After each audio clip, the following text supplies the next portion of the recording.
앤드류 머레이의 겸손 2. 겸손이 우리가 죄인이라는 것 때문에 겸손해야 한다 하는 것을 뛰어넘어서 그리스도인의 풍성한 삶을 위해 겸손이 절대적으로 필요합니다. 겸손을 가장 잘 보여주신 분이 바로 예수님이십니다. 그분은 우리가 따라야 할 겸손의 모범이십니다. 그렇게 우리는 이 겸손의 뿌리가 되는 원리들을 이해합니다. 겸손하기 위해서 노력하는 것이 아니라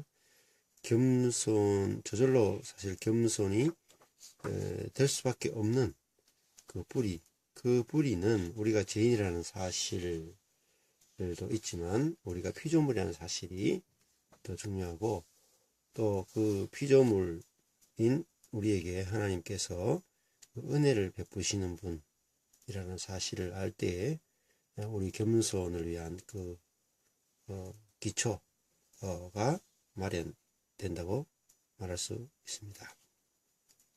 자, 하나님 앞에서 뿐만 아니라 사람에 대해서도 겸손을 실천하고 싶은가요? 겸손이 부드러움스러운 짐, 우리가 실천해야 되는 어떤 율법이 아니라 그냥 저절로 되어지는 기쁨이라는 것을 맛보고 싶나요? 그렇다면 겸손이 죄로 말미암은 부끄러움의 표시 그 이상임을 알아야 합니다. 겸손이 얼마나 좋은 것인지 알 때 우리는 그 겸손이 저절로 흘러나오게 되어 있습니다.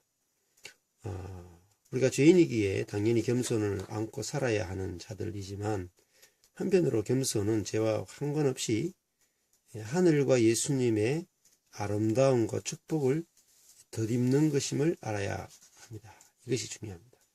예수님은 종의 형체를 입으신 데서 영광을 발견했다는 거죠. 종이 되는 것, 그것이 바로 수치가 아니라 영광이라는 것을 예수님은 보셨습니다. 주님은 우리에게 너희 중에 누구든지 크고자 하는 자는 너희를 섬기는 자가 되어야 한다, 마태복음 20장 26절에서 말씀하셨죠. 모든 이들에게 종이 되고 섬기는 자가 되는 것만큼 거룩하고 복된 것이 없다는 거죠. 그것이 바로 거룩이요, 그것이 바로 복이라는 것입니다. 우리는 다스리는 자, 왕이 되고 하나님처럼 되는 것이 거룩이요 복이라고 잘못 생각하고 있다는 것이죠. 자신의 위치를 잘 아는 충성된 종은 주인과 손님들의 필요를 채우는 그 일 자체에서 기쁨이 생겨납니다. 겸손이 통회와는 비교할 수 없이 심오하다는 것을 알 때, 회개보다도 겸손이 비교할 수 없이 심오하다. 이것은 앤드류 머레이가 겸손을 얼마나 깊이 깨달았는지를 말해주고 있습니다. 우리가 겸손을 행함으로 그것이 예수님의 삶에 동참하는 것임을 알게 될 때, 겸손이야말로 우리를 진정 고결하게 한다는 사실을 배우게 될 것입니다. 또한 모든 사람의 종이 되어 겸손을 실천하는 것이야말로 하나님의 형상으로 창조된 우리의 사명을 가장 고귀하게 성취하는 것임을 깨닫게 될 것입니다. 우리의 사명은 바로 모든 사람의 종이 되는 것이라는 거죠. 이것을 위해서 우리가 구원을 받았다는 거죠. 사랑으로 서로 종로로 타라. 갈라디아서도 그것이 바로 참 자유다 라고 이야기를 했습니다.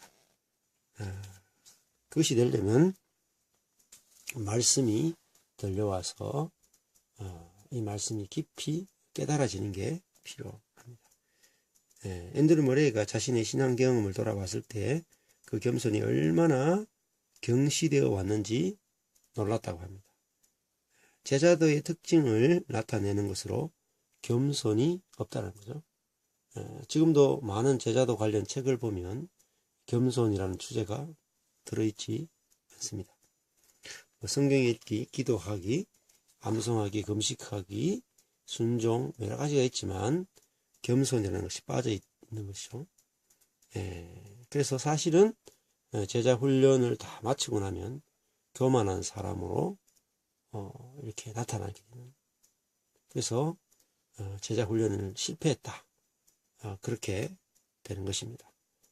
옥하는 목사님도 제자 훈련을 다 마치고 그들이 장로가 됐을 때 사실 제자 훈련을 거의 실패했다, 이런 마음들을 가졌다고 합니다. 왜냐하면 제자 훈련을 하면 할수록 교만해지기 때문이고 높아지는 마음이 있고 자기들이 한 것이 많기 때문에 자꾸 교만해진다는 것이죠. 세상에 있는 그리스도의 교회를 둘러봐도 마찬가지입니다. 설교나 삶 가운데서 가정 및 사회의 일상에서 그리스도인들과의 특별한 교제에서 심지어 그리스도를 위한다는 모든 일에서조차 겸손이 가장 중요한 덕목으로 취급받지 못하고 있다는 사실이 얼마나 확연히 드러나는지 모릅니다.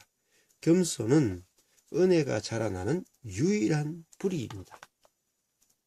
은혜가 자라려면 겸손해야 한다는 거죠. 우리가 겸손은 바로 경외와 같은 의미입니다. 예수님과 진정으로 교제하게 하는 없어서는 안 될 조건은 겸손입니다. 예수님이 나는 온유하고 겸손하다. 예수님과 내가 같아질 수 있는 것은 바로 겸손입니다. 예수님이 사람이 되셨다 하는 것도 바로 겸손케 되셨다는 것이고, 우리도 내가 하나님처럼 된 마음이 낮아져서 내가 피조물에 불과하다 할 때 예수님과 같은 겸손의 자리에 내려가게 되는 것이죠. 그것이 뭐냐? 그것이 바로 거룩입니다.